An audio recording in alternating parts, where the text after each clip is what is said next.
afternoon to everyone.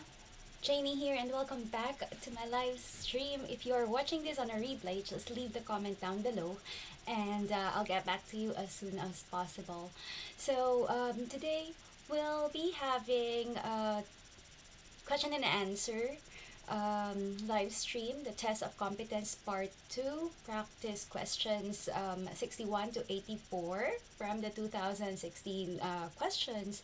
And this comes with rationale after each question. So this is just a second installment. And if you find this video helpful, don't forget to like and consider subscribing if you'd like to see more of this kind of videos. Don't forget to smash the notification bell button so you'll get notified every time I have a new live content. So without further ado, let's jump into the review. Alright, so we'll be starting on the 61st question. If you'd like to see the questions from 1 to 60, you can find that on my video playlist for Test of Competence 2016. Alright, so here's the first question. How many phases of Korotkov sounds are there? A. 3, B. 4, C. 5, D. 6.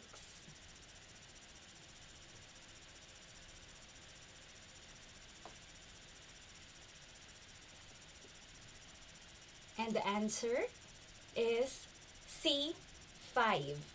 So Korotkov sound is the sound in your sphygmomanometer. Well, 1. Clear tapping, repetitive sounds which increase in intensity and indicate the systolic pressure.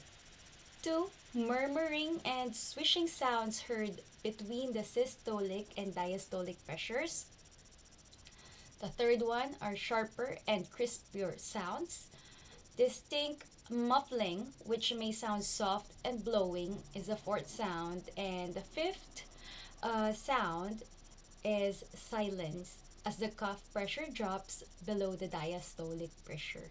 So Korotkov sounds are not sound dependably audible in children under 1 and many in children under 5. Therefore, ultrasound Doppler or oscillometric devices are recommended, and reference is the Royal Marsden Manual of Clinical Nursing Procedures 9th edition, 2015. Alright, so let's move on to the next question, 62. Okay, what is meant by Gillick competent? Again, what is meant by Gillick competent? Option A, children under the age of 12 who are believed to have enough intelligence, competence, and understanding to fully appreciate what's involved in their treatment. Option B, children under the age of 16 who are believed to have enough intelligence, competence, and understanding to fully appreciate what's involved in their treatment. Option C, children under the age of 18 who are believed not to have enough intelligence, competence, and understanding to fully appreciate what's involved in their treatment. And option D, children under the lawful age of consent who are believed not to have enough intelligence, competence, and understanding to fully appreciate what's involved in their treatment.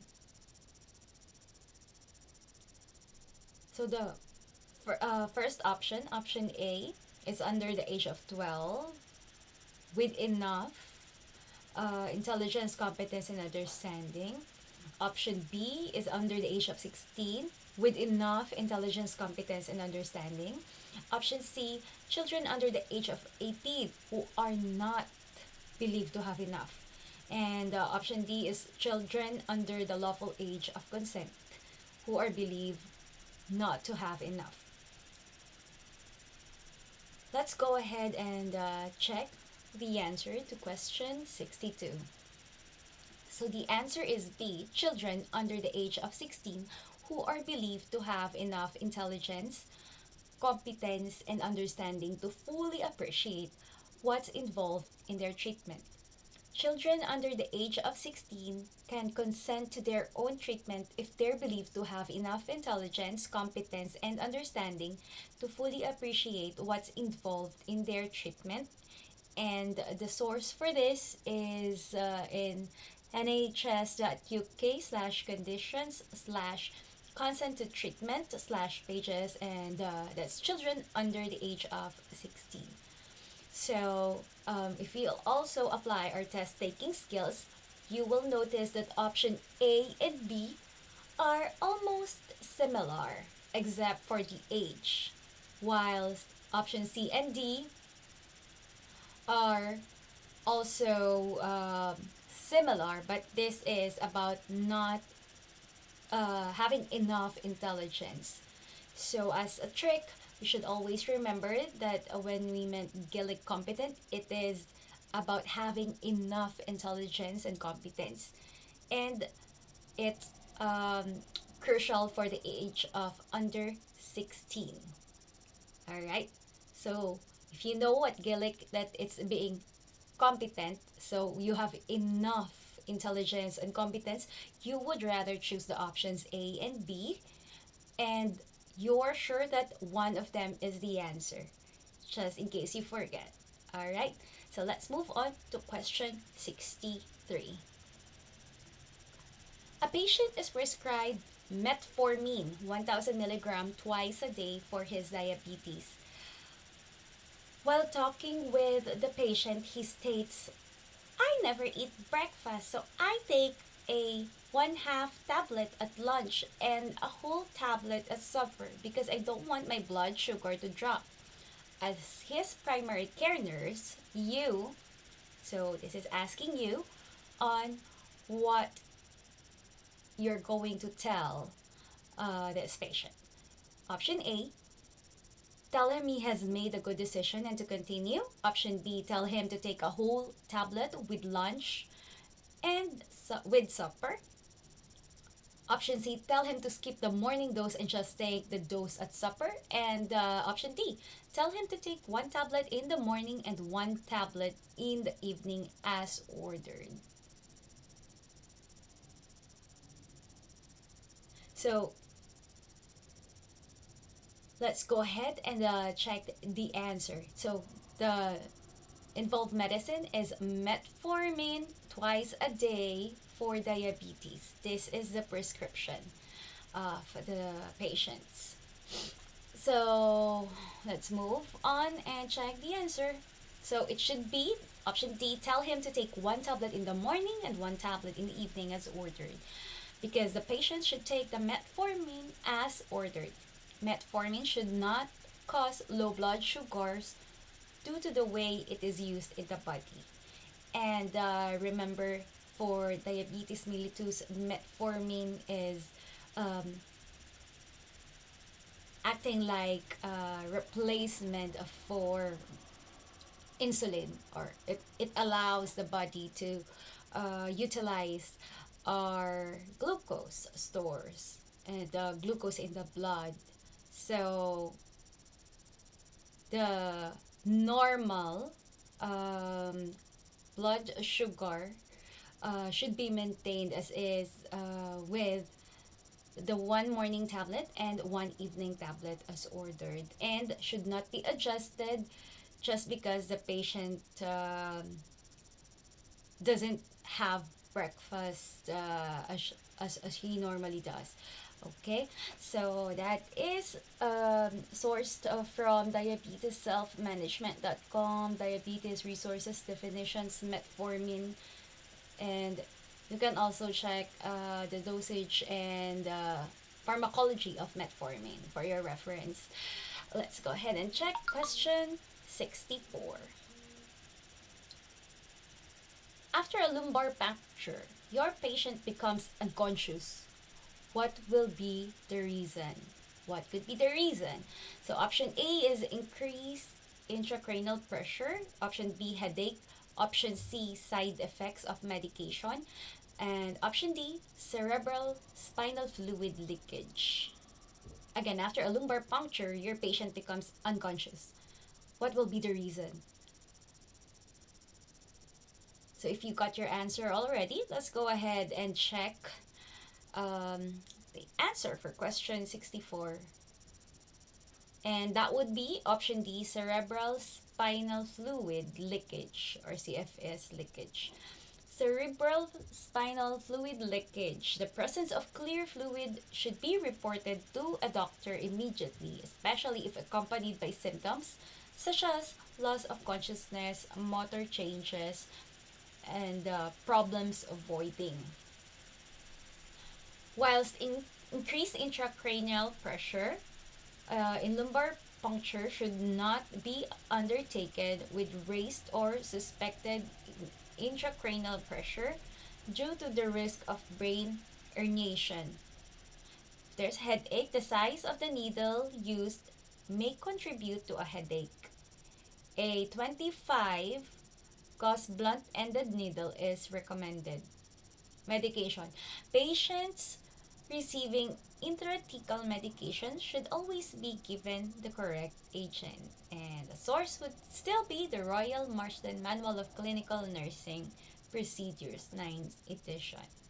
So, unconsciousness after a lumbar puncture could be an indication of a cerebral spinal fluid leakage.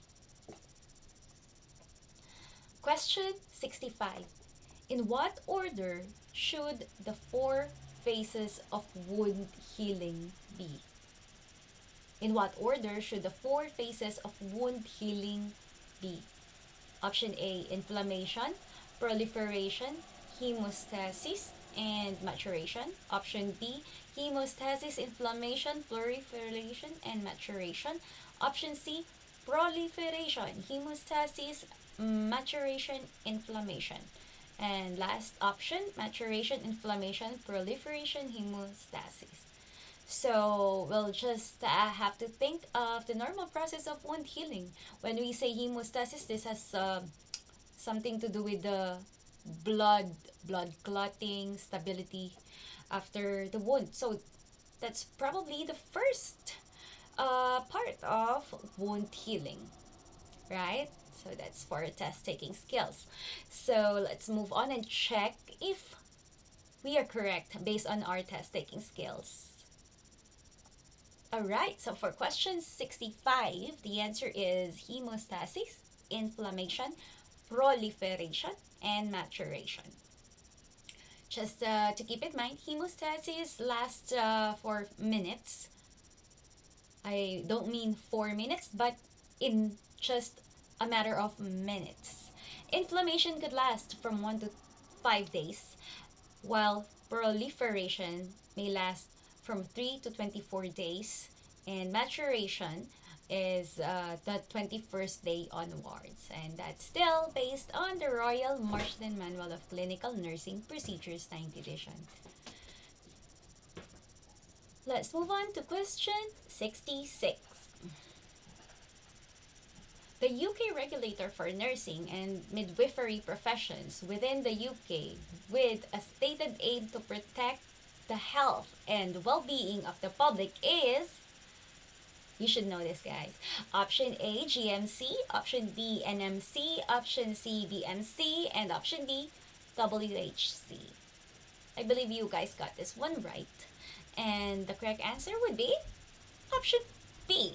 NMC, the Nursing and Midwifery Council, maintains a register of all nurses, midwives, and specialists, community public health nurses eligible to practice within the UK, and it's from nmc.org.uk, about us, and that's under their role. Let's move on to question 67. The nurse has made an error in documenting client care. Which appropriate action should the nurse take? Again, the nurse has made an error in documenting client care. Which appropriate action should the nurse take? Option A, draw a line through error, initial, date, and document correct information. Option B, document a late addendum to the nursing note in the client's chart. Option C, tear the document note off the chart. And option D, delete the error by using whiteout. And most likely you guys got this one correct. It's a basic part of documentation. Let's check the answer. And the right answer is option A, to draw a line through error, initials, date, and document the correct information. We don't use white out, and we don't tear out parts of the chart. And we document as soon as we can, right? So an error in documentation requires that the nurse draw a single line through the error, initial and date the line, then document the factual and correct documentation in the medical record.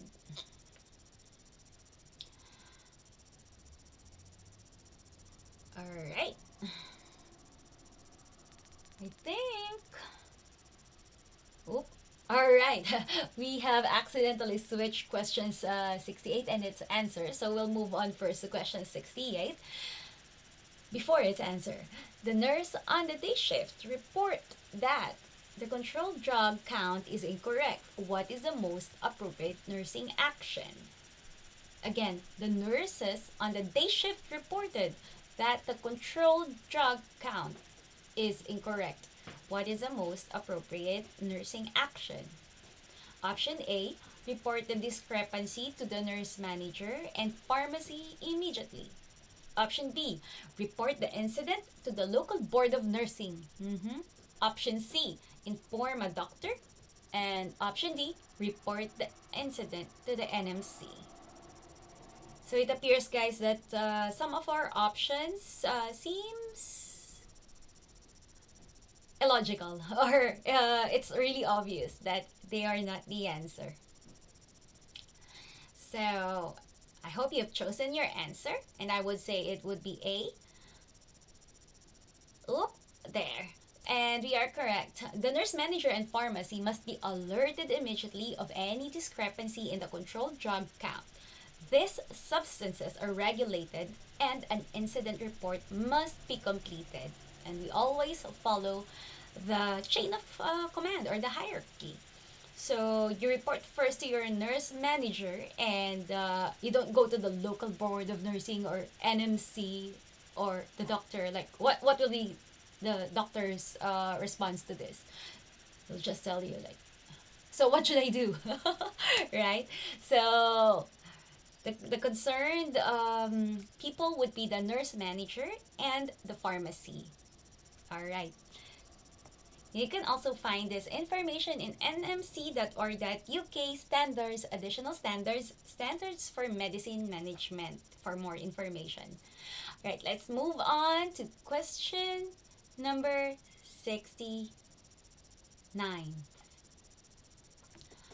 Which of the following is not a part of the 6 rights of medication administration? Which of the following is not a part of the 6 rights of medication administration? Option A, right time. Option B, right route. Option C, right medication. And option D, right reason.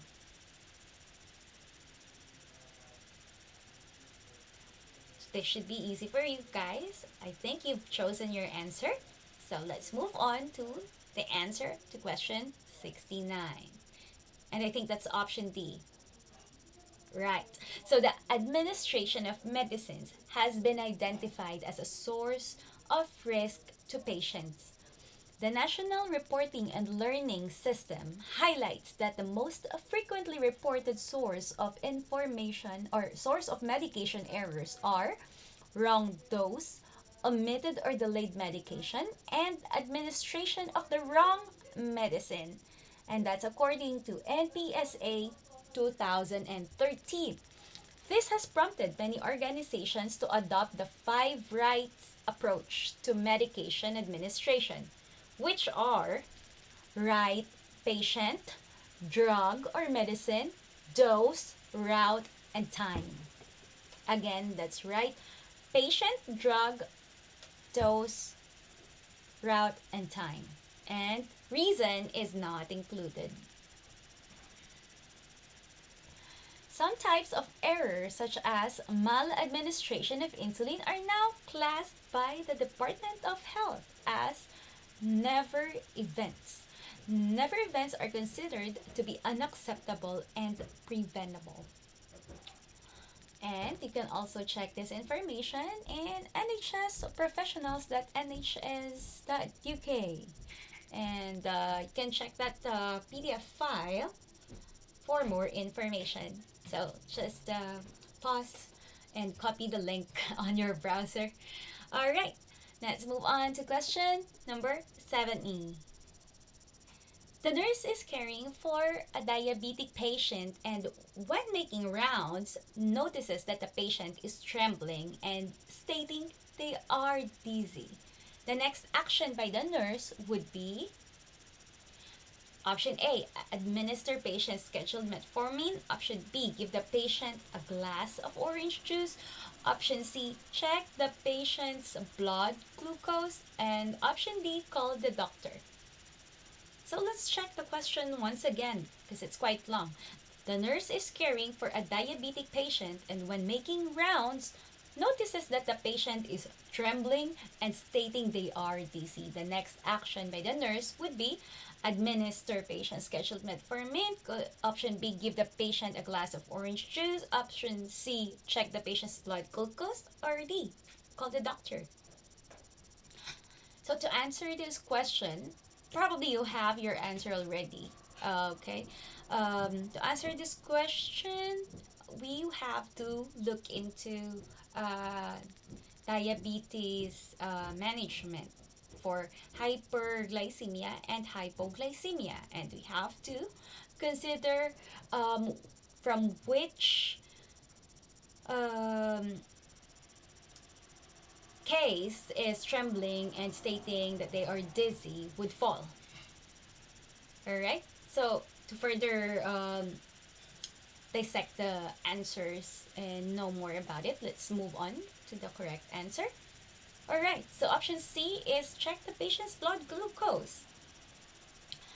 It says that check the patient's blood glucose. The signs and symptoms appear to be that of hypoglycemia, but they could also represent other conditions.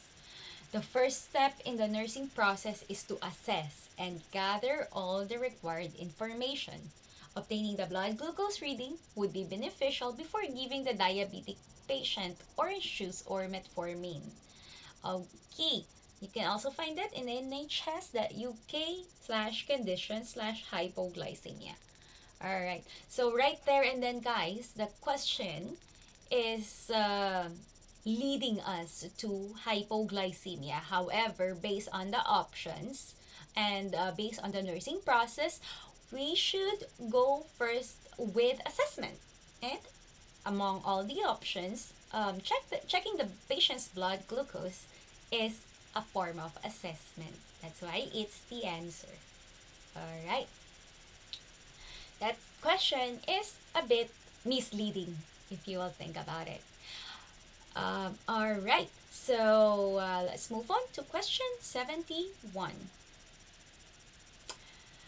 Who has the overall responsibility for the safe and appropriate management of controlled drugs within the clinical area? Again, who has the overall responsibility for the safe and appropriate management of controlled drugs within the clinical area? Option A, all registered nurses. Option B, the nurse in charge. Option C, the consultant. And option D, all staff. Alright, so this question is quite obvious and the answer is easy to spot.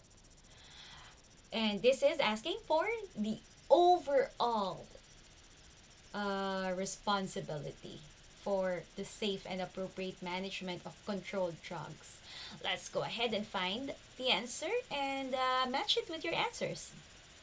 Okay, so the answer is the nurse in charge. The nurse in charge of an area is responsible for the safe and appropriate management of controlled drugs in that area.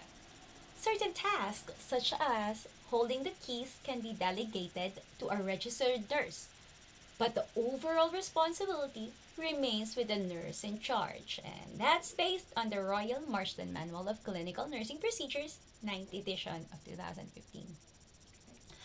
Okay, so that's our cue word on the question overall, and that would be the nurse in charge.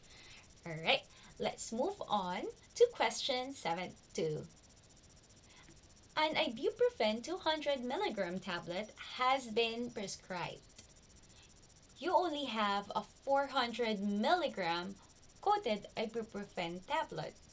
What should you do? Option A, give half of the tablet. Option B, crush the tablet and give half of the amount.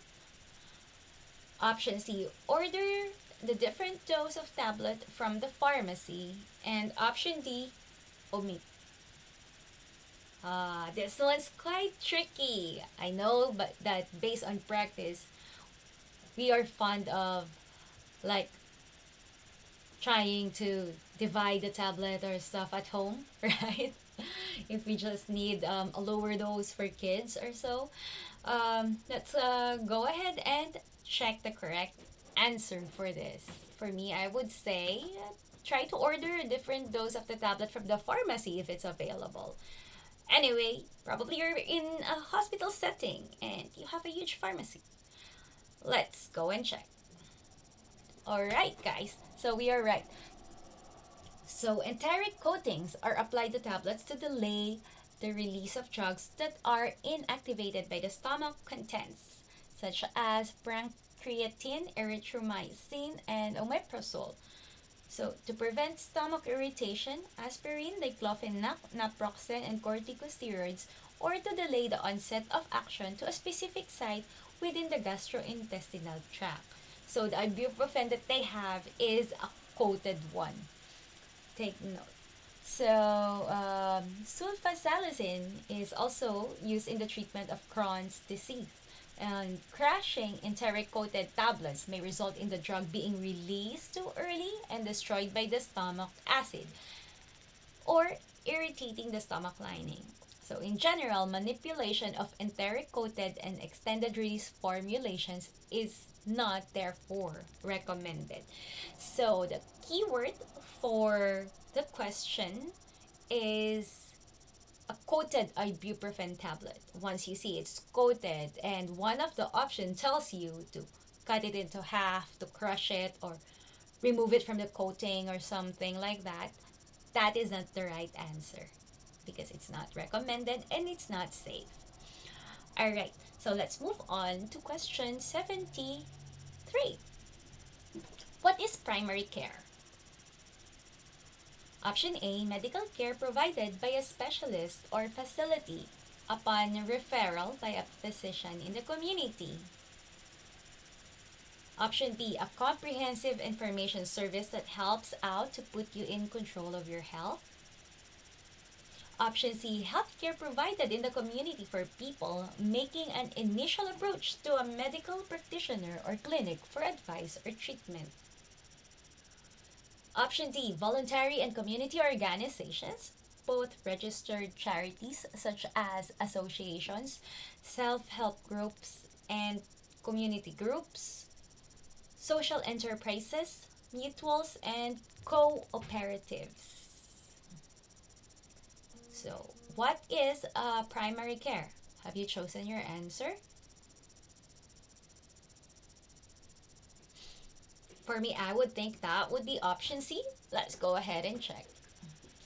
All right. So as we have seen, healthcare provided in the community for people making an initial approach to a medical practitioner or clinic for advice or treatment, and that is primary care. As many people's first point of contact with the NHS, around 90% of patient interaction is with primary care services. In In addition to GP practices, primary care covers dental practices, community pharmacies, and high street optometrists. And you can find that in content.digital.nhs.uk/primary care for more information. Right, let's go ahead and move on to question 74. Alright, while giving an IV infusion, your patient develops speed shock. What is not a sign and symptom of this? Again, while giving an IV infusion to your patient, the patient develops speed shock. What is not a sign and symptom of this? Option A, circulatory collapse. Option B, peripheral edema. Option C, flushing. Option D, headache.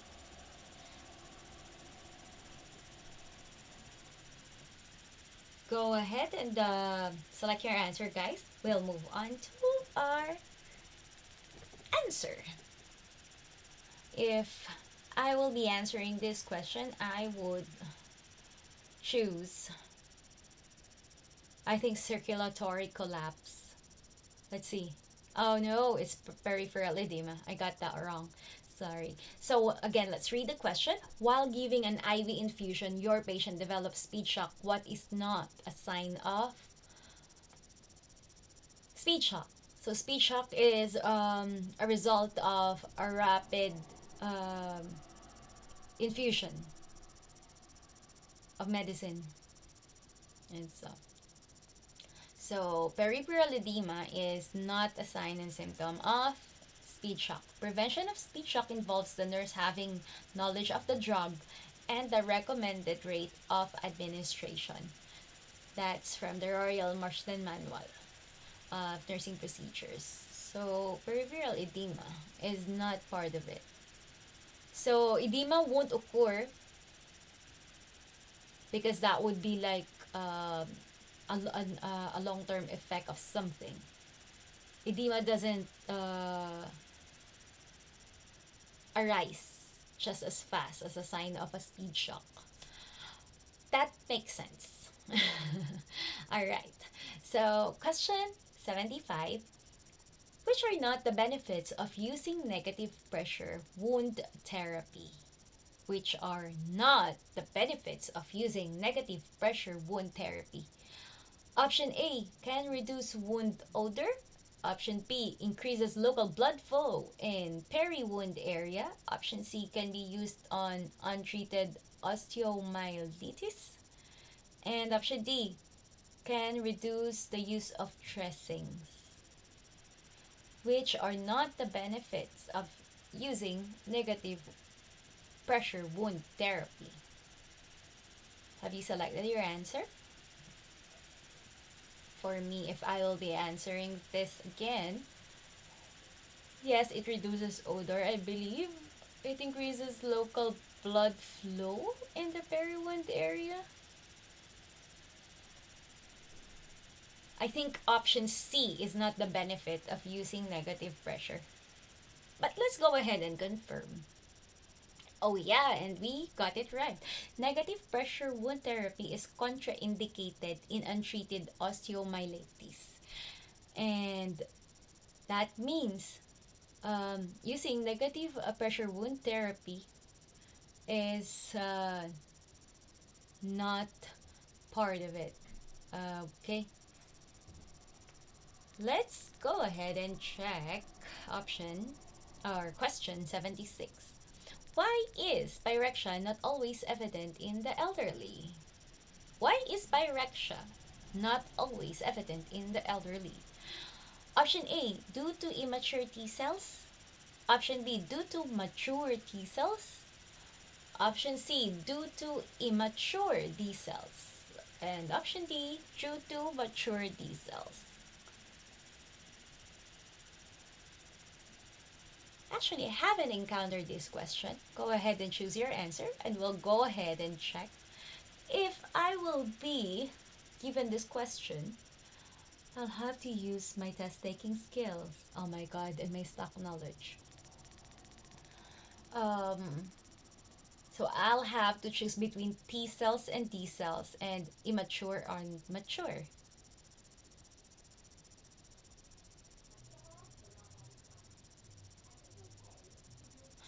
Um, I think it's supposed to be with T cells. So I'll have to choose between immature or mature. I'll just go with option A.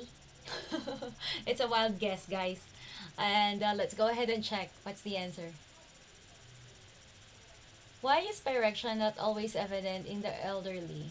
And the answer is T cells attack infected or damaged cells directly to produce powerful chemicals that mobilize an army of other immune system substances and cells. With age, however, people produce fewer naive T cells, which makes them less able to combat new health threats. So that means it has something to do with T cells. So he got that one right. So we had chosen between A and B earlier, and with age, however, people produce fewer naive T cells. That would be probably immature. Um, yeah, let's go ahead and check this website. I am actually curious. Let me see. Let me confirm the answer from the citation below the question. Oh, too bad. We can't see it anymore, guys, and can't confirm. But we'll park this question. I'll go ahead and copy and paste this on my notepad so I can look into this further. Okay. So it has something to do with the T cells. Yeah, let's go ahead and check. Question 77. What is accountability? Option A. Ethical and moral obligations permeating the nursing profession. It's talking about obligations. Option B. To be answerable to oneself and others for one's own action. Option C. A systematic approach to maintaining and improving the quality of patient care within a health system. Option D. The process of applying knowledge and expertise to a clinical situation to develop a solution. Some of the options are obviously not the answer. So for me, I would go with option B. Alright, let's move on and check. And the right answer, what is accountability? It is to be answerable to oneself and others for one's own action. It will always be the nurse responsible for the patients on a shift who must ensure that anyone delegated with a task is competent to do so and knows what to report on completing the activity. The Royal Marsden Manual of Clinical Nursing Procedures, 9th edition. Alright. Because it's not a systematic approach. It's not the process of applying knowledge and expertise. And ethical and moral obligations permeating the nursing profession, that doesn't uh, make sense. All right, accountability is to be answerable to oneself and others. Let's move on to question 78. In infection control, what is a pathogen? Again, in infection control, what is a pathogen? Option A, a microorganism that is capable of causing infection, especially in vulnerable individuals, but not normally in healthy ones. Does that sound right, guys? Option B, microorganisms that are present on or in a person but not causing them harm anyway. Option C, indigenous microbiota regularly found at an anatomical site. And option D, Antibodies recruited by the immune system to identify and neutralize foreign objects like bacteria and viruses. Hmm. So go ahead and choose your answer, guys. If I will be choosing my answer, let me go and just read the options again. A microorganism that is capable of causing infection, which is correct, especially in vulnerable individuals, but not normally in healthy ones. This is quite, I'm getting quite off by this last statement. Microorganisms that are present on or in a person but not causing them harm. Hmm.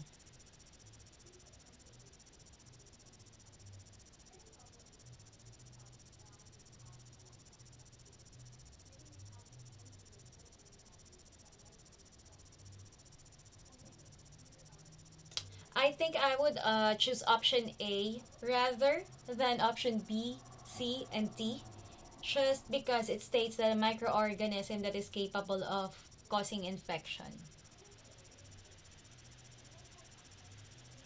And option B is just referring to like a normal flora. Same as with option C, and option D is obviously not the answer. So let's go ahead and check our answers. Okay, we got it right. That's test taking skills, guys. In infection control, what is a pathogen? So based on the options that we got, it is a microorganism that is capable of causing infection, especially in vulnerable individuals, but not normally in healthy ones. A pathogen is an microorganism that is capable of causing infection, especially in vulnerable individuals, but not normally in healthy ones, guys. So keep that in mind. Question 79. When disposing of waste, what color bag should be used to dispose of offensive or hygiene waste? Okay, option A, orange. Option B, yellow. Option C, yellow and black stripe. And option D, black. Got your answers? Let me check. I've read this last night, but now I'm confused. Which one was it again? Uh, well, definitely it's not option D, as far as I remember. Um, it would be option.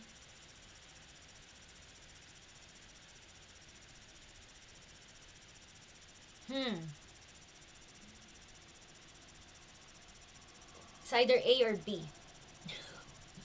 I can't decide, but I would go with.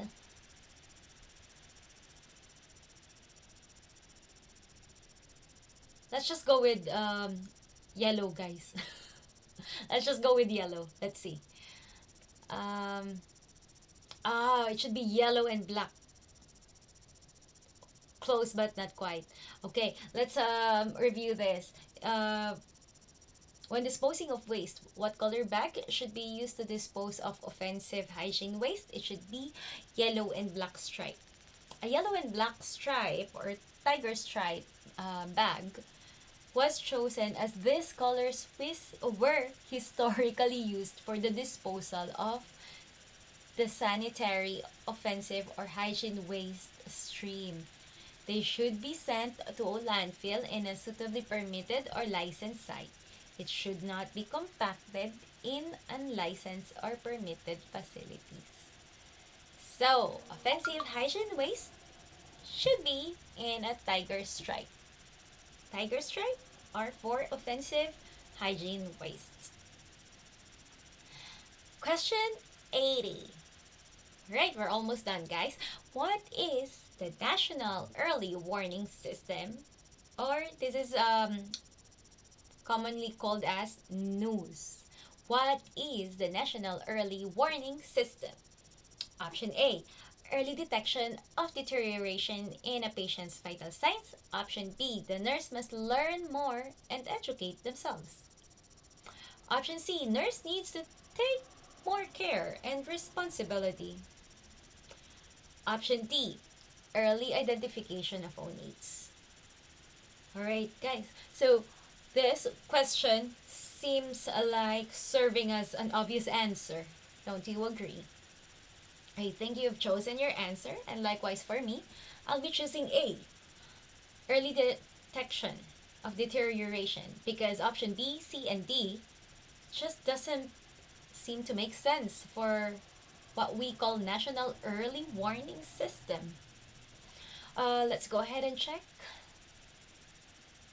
So the answer is the news is a National Early Warning Score System.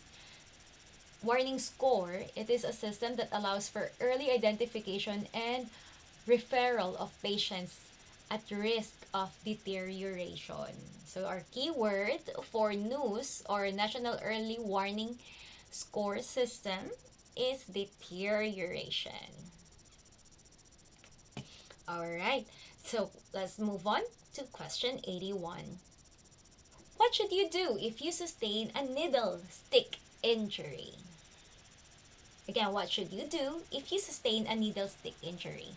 And let's go and check our options. So option A, suck the wound, cover it with waterproof plaster dressing, complete an incident report, and participate in the risk assessment to be performed by others.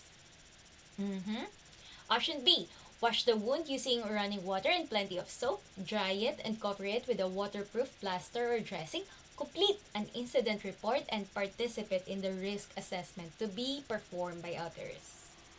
Sounds convincing. Option C, encourage the wound to bleed. Wash the wound using running water and plenty of soap.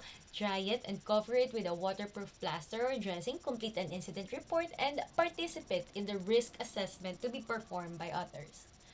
And option D, soak the wound, wash the wound using running water and plenty of soap. Complete an incident report and participate in the risk assessment to be performed by others.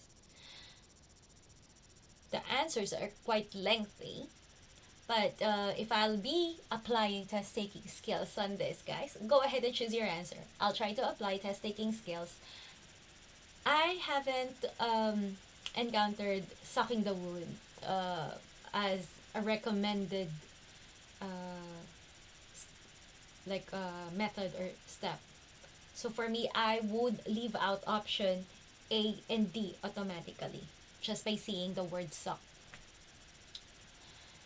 So we are left with the option to wash the wound using running water and plenty of soap directly, or go with option C, encourage the wound to bleed and wash the wound using running water and plenty of soap.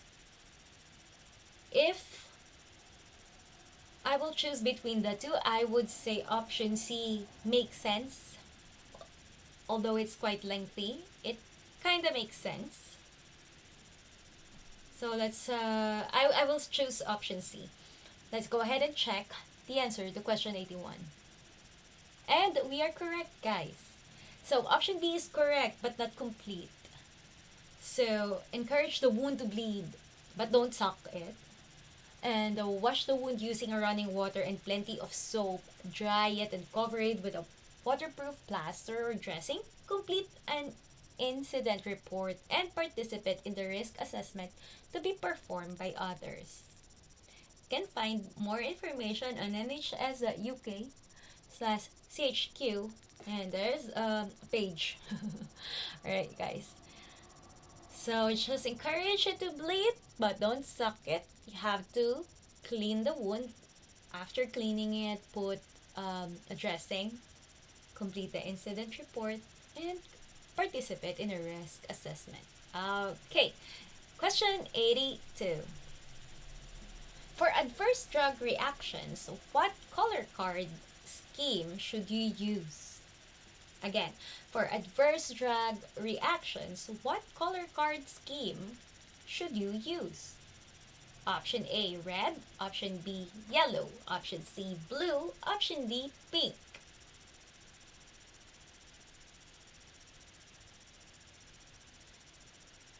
I haven't encountered this question yet, I'll make a wild guess, guys. For adverse drug reactions, what color card scheme should you use?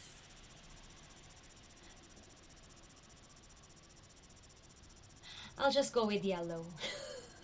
Let's go ahead and check the right answer.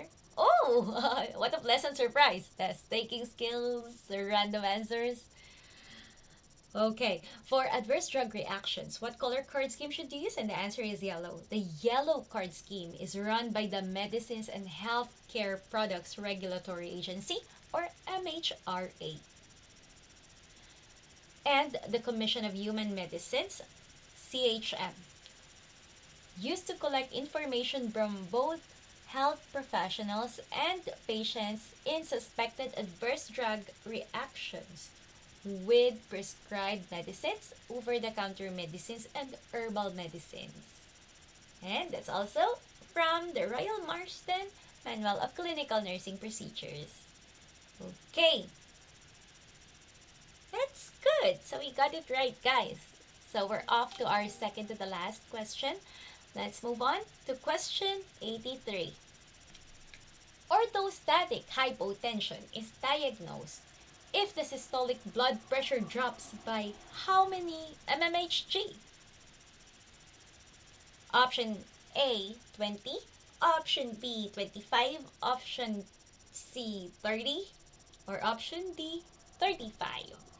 Again, orthostatic hypotension is diagnosed if the systolic blood pressure drops by how many mmHg?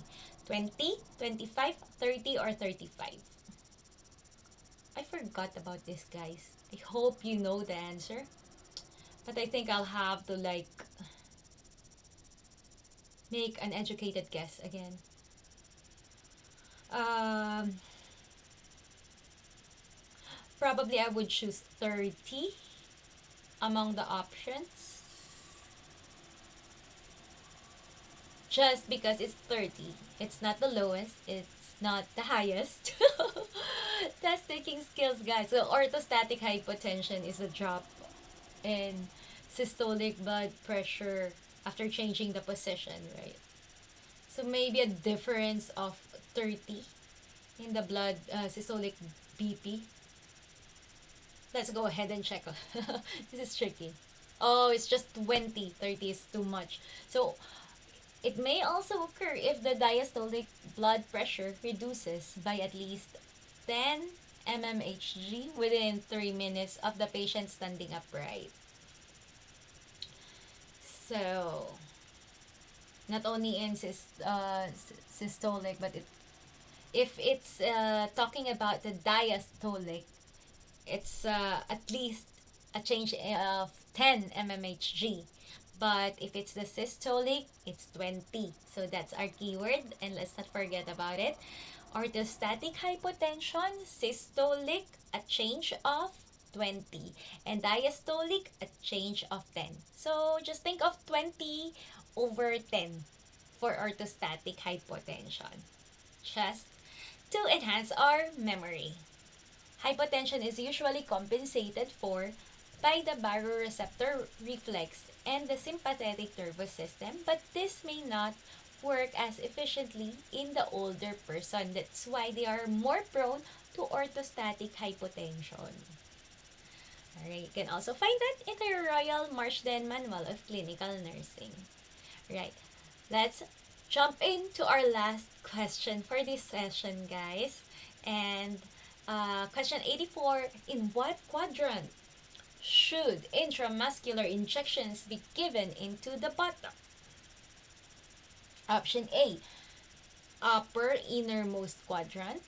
Option B, upper outermost quadrant. Option C, lower innermost quadrant. Or option D, lower outermost quadrant. Go ahead and select your answer. And for me, I actually forgot about this, guys. It's been a while. But I know in the buttocks, there's a sciatic nerve that you have to be. Is it sciatic nerve that you have to be careful? Oh my. I'll have an educated guess for this. I think it is in the lower outermost quadrant, option D. I hope I'll get it right. Oh no, it should be in the upper outermost quadrant, opposite to it. Because the dorsogluteal site or upper outer quadrant is the traditional site of choice. However, this site still carries a danger of the needle hitting the sciatic nerve and the superior gluteal arteries. So, we were right about the sciatic nerve, guys. It's just that I forgot the location. So, let's um, review this further. In what quadrant should IM injections be given into the buttock? And the answer is upper outermost quadrant. Upper outermost quadrant are the dorsogluteal site. Dorsogluteal site is the upper outermost quadrant. All right. So I think we'll be leaving it until here, guys. We have completed our test of competence part 2 practice question 61 to 84 for 2016, and it's rationale. I'll try to find some more practice questions for us to go through on my next live stream. And if you have any comments or questions, just leave it down the description box below. And let me just go ahead and move to our next scene. Alright, so don't forget to um, like this video if you find this one helpful. You can just play this on the background while you're doing house chores or something, and that would, like, refresh your mind of some concepts. And I hope this can all help us um, pass our UK CBT exam. And don't forget to click on subscribe if you want to see more of these kinds of videos or live streams from me. I actually don't have a lot of time to do editing, so I prefer doing live streams. And if you are also online, we can also have a little chat and exchange of information while answering the questions. So that would be like sort of a little group study online, right? So also, don't forget to hit the notification bell button like what I said earlier, so you'll get notified every time I have a new content, a live stream, or an upload. Alright, so without further ado, guys, thank you so much, and I'll see you all, guys, on my next live stream. Bye for now!